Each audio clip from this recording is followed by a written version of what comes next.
अशी घडामोड मुंबईतनं चेंबूरमध्ये शाळेच्या बसवर झाड कोसळून 10 विद्यार्थी जखमी झाले। चेंबूरच्या 11 नंबरच्या रोडवर स्कूल बसवर हे महाकाय झाड कोसळलंय।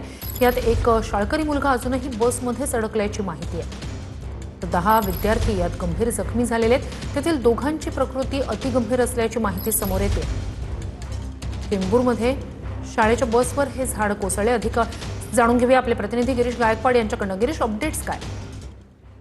नक्कीच आपण पाहतोय की बघा, चेंबूर इथल्या 11 नंबर रोडवर ही दुर्दैवी घटना घडली आणि अगदी काळी पिळवटून टाकणारी घटना आहे। कारण विद्यार्थ्यांच्या बसवरच हे झाड कोसळलेलं आणि भलं मोठं हे झाड आहे जे कोसळलं, ज्यामध्ये जवळपास 10 मुलं ही गंभीररित्या जखमी झालेली आहेत। 2 मुलांचा जीव वाचवण्याचे शर्थीचे जे प्रयत्न ते सुद्धा सुरू आहेत। ते अति गंभीर जखमी झाल्याचं बोललं जाते। तर एक मुलगा अजूनही बसमध्येच अडकलेला आहे आणि सर्व यंत्रणा कामाला लागलेल्या आहेत। हे झाड लवकरात लवकर या बसवरून काढावं। हे झाड इतकं मोठं आहे की त्याला काढण्यासाठी सुद्धा जवळपास अर्धा तास 1 तासाचा वेळ जाईल अशी माहिती मिळते। त्यामुळे लवकरात लवकर हे झाड काढावं आणि त्या विद्यार्थ्याची त्या बसच्या आतून सुटका व्हावी अशा पद्धतीची जी प्रार्थना ती सुद्धा इथल्या जमलेल्या उपस्थितांकडून करण्यात येते। अत्यंत दुर्दैवी अशी ही सगळी घटना आहे। आपण पाहतोय की ज्यावेळी झाड पडलं त्यावेळी एकच आकांड तांडव या संपूर्ण रस्त्यावरती झाला आणि धावपळ उडाली, पळापळ झाली आणि मग जीव वाचवण्यासाठी बरेचसे जे सामाजिक कार्यकर्ते इथले मुंबईकर आहेत ते सुद्धा धावले। यानंतर यंत्रणांना बोलवण्यात आलं आणि यंत्रणांना पाचारण केल्यानंतर त्या ठिकाणी झाड काढण्याचं जे काम आहे ते सुद्धा आता त्या ठिकाणी होताना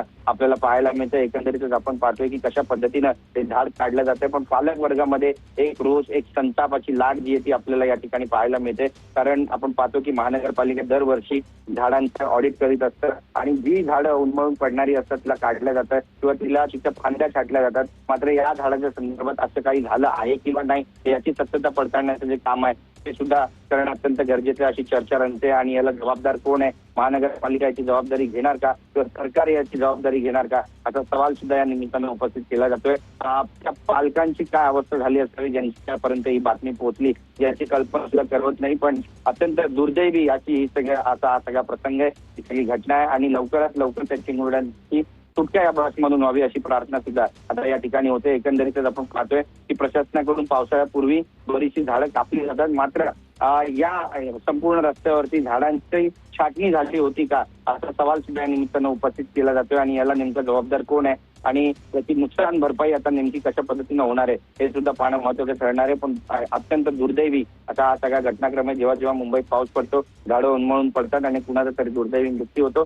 पुन्हा एकदा अशीच ही घटना घडलेली आहे ज्यामध्ये 10 विद्यार्थी जे आहेत शाळेचे, एका नामांकित शाळेचे सगळे विद्यार्थी आहेत आणि त्यांचा यामध्ये आपण पाहतोय की गंभीररित्या ते जखमी झालेले आहेत, अपघात झालेला आहे आणि आता आसपासच्या सर्व रुग्णालयांमध्ये 10 मुलांना नेण्यात आलेलं आहे आणि तिथे त्यांच्यावरती उपचार सुरू असल्याची प्राथमिक माहिती मिळते। काही वेळामध्ये त्या ठिकाणी स्थानिक आमदार आणि स्थानिक प्रतिनिधी सुद्धा पोहोचणार असल्याची माहिती मिळते। त्यामुळे नेमकं आता या सगळ्या पालकांना कशा पद्धतीनं दिलासा दिला जाणार आहे किंवा मग या विद्यार्थ्यांना कशा पद्धतीनं त्यांचं मनोबल वाढवलं जाणार आहे हे सुद्धा पाहणं अत्यंत महत्त्वाचं ठरणार आहे।